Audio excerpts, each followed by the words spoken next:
I want to welcome everybody to today's session on AML training for red flags. During this session, we're going to go through a lot of good information. One, we're going to do a little bit of a foundational check first on AML, the steps and everything.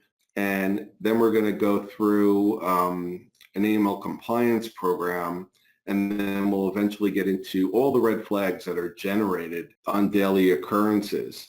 So let's start off just the basics. Money laundering. What is money laundering, or what is anti-money laundering? It just refers to a set of laws, regulations, and procedures that are really intended to prevent criminals from disguising illegally obtained funds as real income. Anti-money laundering laws and regulations, they target criminal activities, but they also target market manipulation. But within, money laundering, there's phases. It just doesn't, the money just doesn't appear as legitimate all of a sudden. You have three phases: placement, layering, and integration. So with the placement phase, this stage, this represents like the initial entry of the dirty cash or proceeds of crime into the financial system.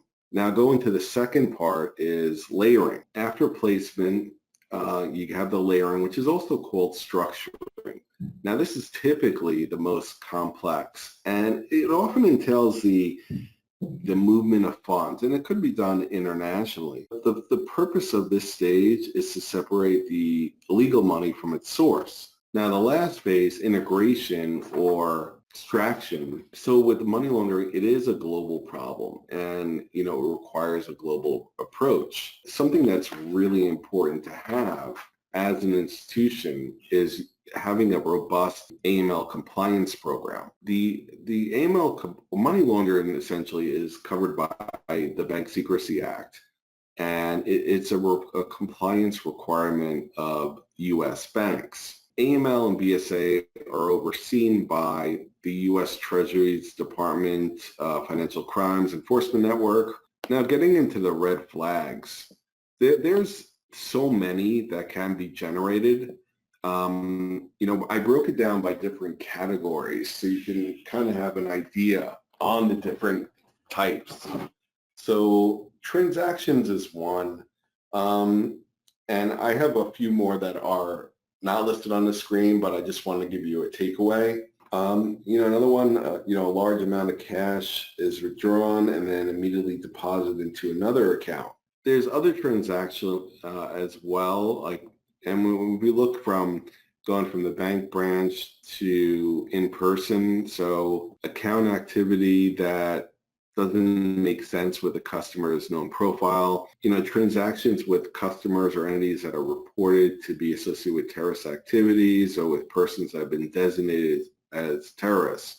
One of the biggest red flags that you'll ever get. Another one is when a person receives funds from religious or charitable organizations, an account activity is not commensurate with the customer's known profile. Provision of collateral by way of pledge or guarantee without any, plausible reason by third parties. The nature of the business, this is something that, during the onboarding phase, when you're onboarding a customer, there's certain things that you have to do. One, you got to get all the documents. Second one is, business transactions involving countries where there's a high risk of money laundering or funding the terrorism. The origination of funds is also very important. With the origination of funds, you have to confirm, where that money comes from. And the last one on here, the finance is being provided by a lender other than a financial institution. Now with clients, when you assess the risk of the client asks for shortcuts or unexplained unusual speed. I guess with that being said, we can close the session. I want to thank you everybody for attending today. And if you have any questions, please look at my PowerPoint presentation. My email address is on. Thank you everybody. Bye.